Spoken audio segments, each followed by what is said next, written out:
Thank you very much.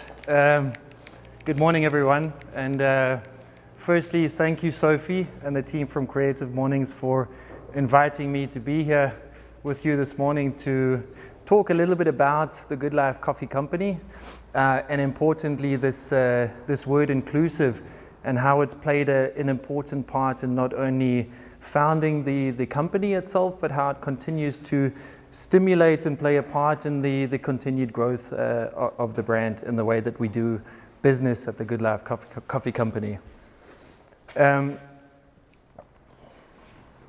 First off, a little introduction. My name is Ian, and for those of you who haven't placed the accent, I'm South African. I was brought up in a city called Durban, which is on the east coast of South Africa. I then went on to study mechanical engineering at the University of Cape Town before starting my career with Unilever, which eventually took me back to Durban. And it took me approximately, we were just talking about Unilever and careers with Sophie a moment ago, it took me approximately 2 years to figure out 3 things at the time, and they were important things. Firstly, I recognized that I didn't see a future for myself indefinitely in a corporate company, which was an important learning. Secondly, I knew that I wanted to travel. That's something I was passionate about. And thirdly, I had a dream since I was a child to be a professional athlete at one point in my life. And I knew that if I had delayed it much longer, I wouldn't get the chance to be able to pursue this dream of mine. So it was in 2006 that this opportunity presented itself to participate in what was called then a World Ocean Racing series, which essentially means kayaking on the ocean. And so it didn't take me very long to take the decision to resign from Unilever, sell the apartment which I had bought at the time, give most of my worldly belongings away to friends and family, and reduce my life to a backpack and a paddle, which I did, and then start this journey around the world. So I would then go to 12 different countries in this ocean racing series. One of the countries that I was fortunate enough to visit was the USA, and importantly Hawaii, and I was there for several weeks. And in one of the events during this time that I spent in Hawaii, I managed to win an event, and in this event I was awarded this little trophy, right?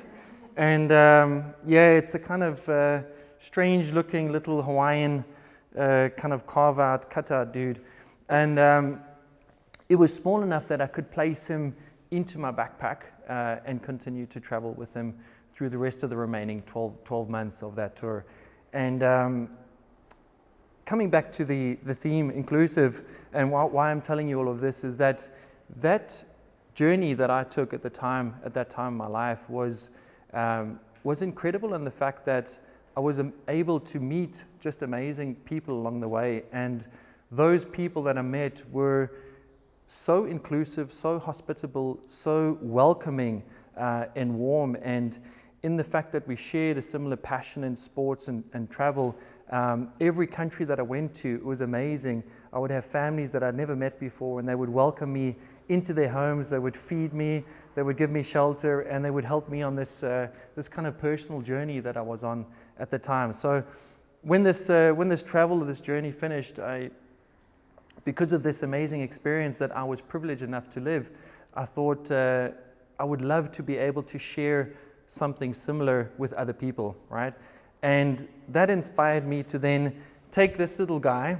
There was a little plaque on the front talking about racing and stuff, which I removed, and then I took a knife and I carved in, you might be able to see it, the Good Life, right? And this is in 2008, so going back a while ago.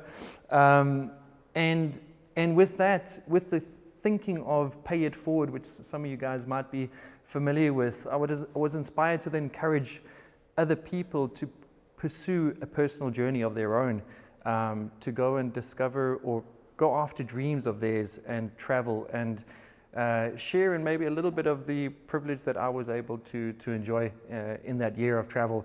And so one of my friends did. He packed up and he went on to travel around East Asia for several months. And he in fact then took this little trophy with him, and so that trophy continued to travel around the world. And as a little bit of token of a couple of things, meeting amazing people, sharing great moments, and pursuing things that you're really passionate about doing. Winding the clock then a little bit forward, as you can imagine, after such a travel, I had less money then than I had before I started.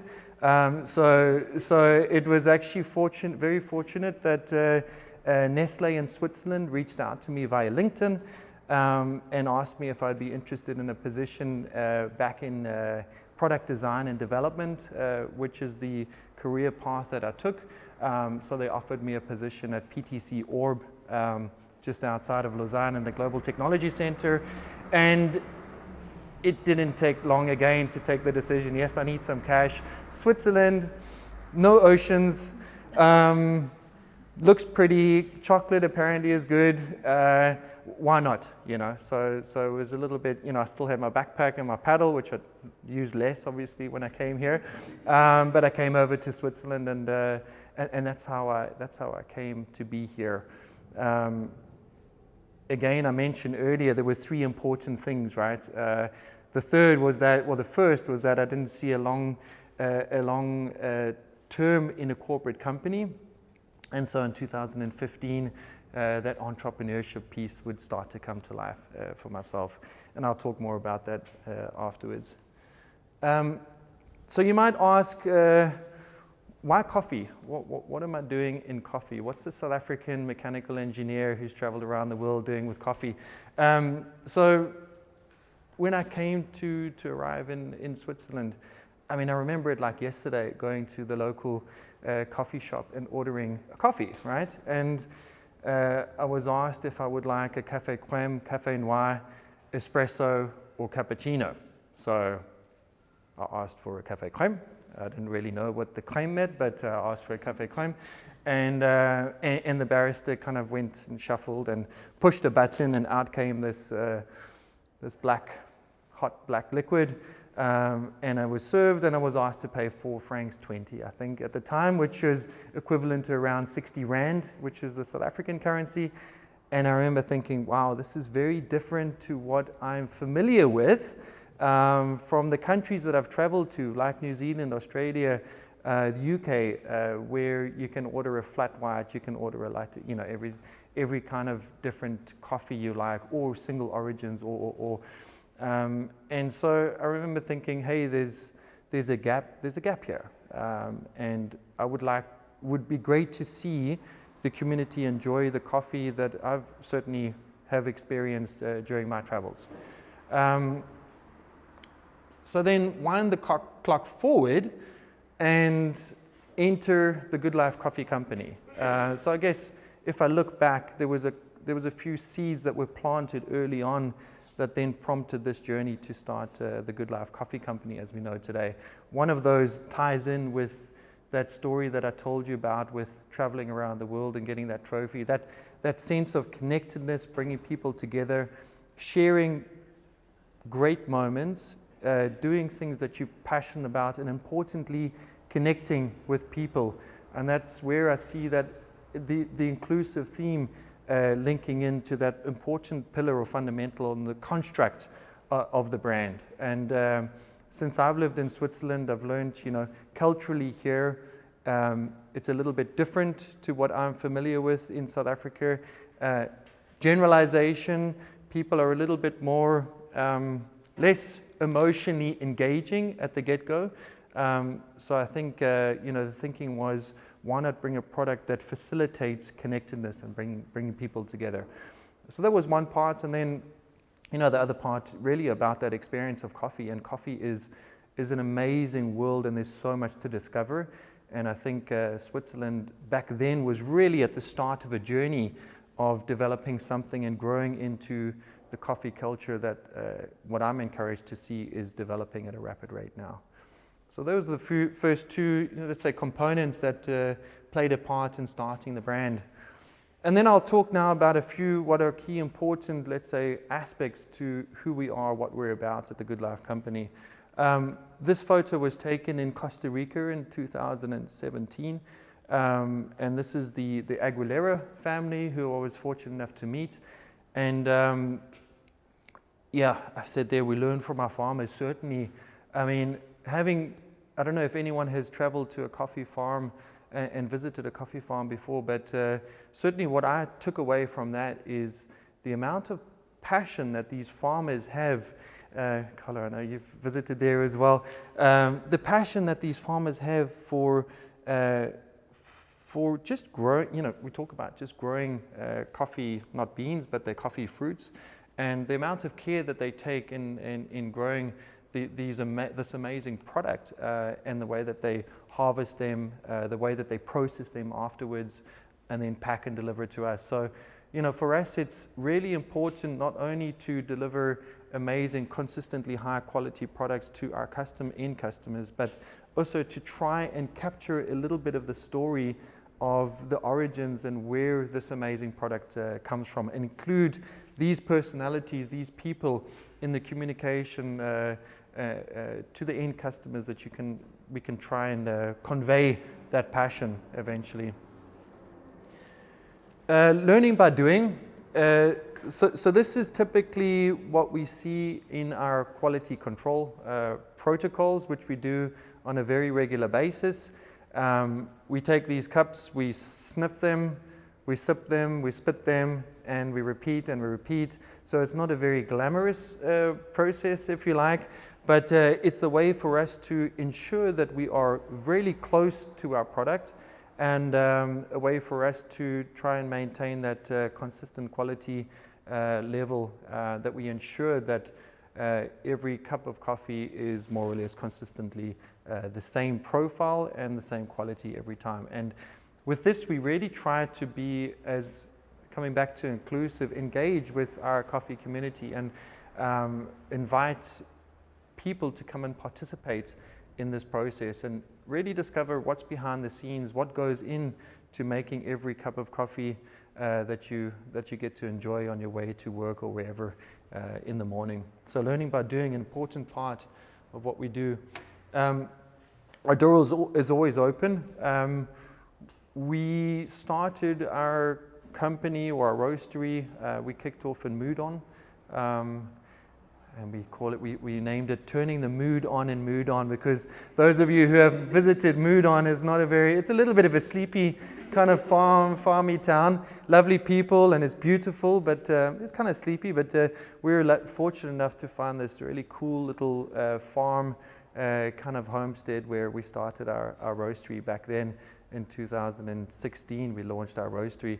And we love to have guests and visitors come and see what goes on behind the scenes, because we believe, again, that what happens behind the scenes and the knowledge that we can impart and share with that really plays an important part on the whole coffee experience that you have when you're drinking your cup of coffee, which I see a few of you are doing at the moment. And I will talk a little bit about afterwards what's coming next in this part with our roastery, but really important to engage and show and tell what goes on behind the scenes with the coffee world. We have an amazing coffee community, certainly, and this photo was taken, Sophia, in Geneva at a street food festival, I think a couple of years ago. We have this little tuk-tuk coffee cart that travels around, mostly around this region, but has gone to a few events in like Bern, for example. So it goes around Switzerland, and that offers us the opportunity to really put our aprons on, get behind the coffee machine, serve up coffees, and engage with our communities, who not only give the chance for us to tell a little bit our story about our products, but also to learn from the community about and just regular coffee drinkers, what they like, what they don't like, what they would like to see different, and just meet people and connect and share great moments, which we enjoy. It's a bit of work, but always a lot of fun with our little tuk-tuk. So you might well see it at some of the events coming up this summer in and around in Lausanne. And please come and say hello and come and have a coffee with us if you do see it. Staying connected. So that's another important way that we try to make and we are slowly building a kind of community, and we love to get feedback and engage with our community of passionate coffee drinkers. And, of course, we try to leverage from digital platforms like social media and Instagram, etc., to be able to convey our story and what we're doing on a kind of day-to-day basis with stories and posts and etc. And that's our way away, because we know everyone's got busy lives. We can't always go and visit a roastery, but that's our little way that we try to stay connected to our community. Feedback-based development. So we are always inspired to try new things, develop new things, bring new products to the market. And cold brew coffee, some of you may be familiar with. Sophie will certainly be familiar with cold brew coming from the US, where it's a very popular drink. Some of you, for most people, it's perceived to be a coffee that's then diluted a bit and put in the fridge, and then you drink it afterwards. But in fact, it's a completely different process in which you produce cold brew. So you extract it cold, so around 10 degrees, after around 14 to 16 hours. And the reason for that is to modulate the acidity levels and to offer up a really kind of smoother, more floral beverage in the end that can be served cold. So this is something that we tried, like many things that we're trying to serve up in summertime, to again listen to our customers and try to bring products which are interesting, cool, different, and can bring a good experience at the end. So what's next?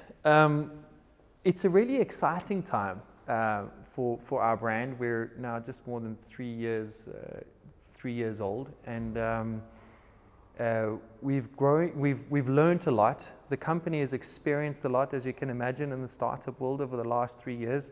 Our team has evolved and changed, and we're now going into a next exciting phase. And I'm not going to bore you too much with the details, but just give you a few little little snapshots of what's coming next in the company. First, Relocation. I mentioned to you that we launched our brand and started roasting in Little Sleepy Moudon, which we love, but we recognize that the space is now a little bit small for us, so we need to start the scaling up part, and also the environment doesn't offer what we're looking to do, which is to invite customers to participate in better training facilities. So be able to get behind a coffee machine and do the barista training. We'll have facility. Dave's looking at me. He's our project, and Dave's amazing. This is Dave, guys. He's running the project, and I'm looking at him. He's saying, "Don't say too much." Okay. It's going to be great, and essentially there'll be two parts. We'll keep the core business, which is roasting and selling wholesale coffee, but then we're going to open up a new world to our fellow coffee lovers to train and learn more. Let's just say it like that, about coffee. So we very much looking forward to that Relocation project, which is due to happen in less than a month's time. And you guys will hear a lot more about it. Equally digital. So Raf is over there behind the pillar. He's our mastermind behind everything digital. And for those of you who have startups or are getting into the startup world, digital is, it's certainly, like, a lot of this stuff is way over my head. It's complicated. Digital is complicated, and we started out with kind of basic digital platforms and using Excel sheets, etc., to track our quality, etc. And now we're really looking to go the next step to, again, coming back to inclusive. How can we take our digital platforms and make it more user connected, that our customers and our community are able to really engage and learn and discover quickly at the push of a button what's going on behind the scenes. What type of coffees are you roasting today, for example? How do you do your quality control? If I order a product, how long is it going to take to get to me? All of these little things, these details, which are a little bit taken for, I don't want to say taken for granted, but it's the expectation today, right, in service levels. And we recognize that. It's a part that we want to, again, improve that experience for our customers and be more inclusive. So that's an element that we are focusing on at the moment to improve on.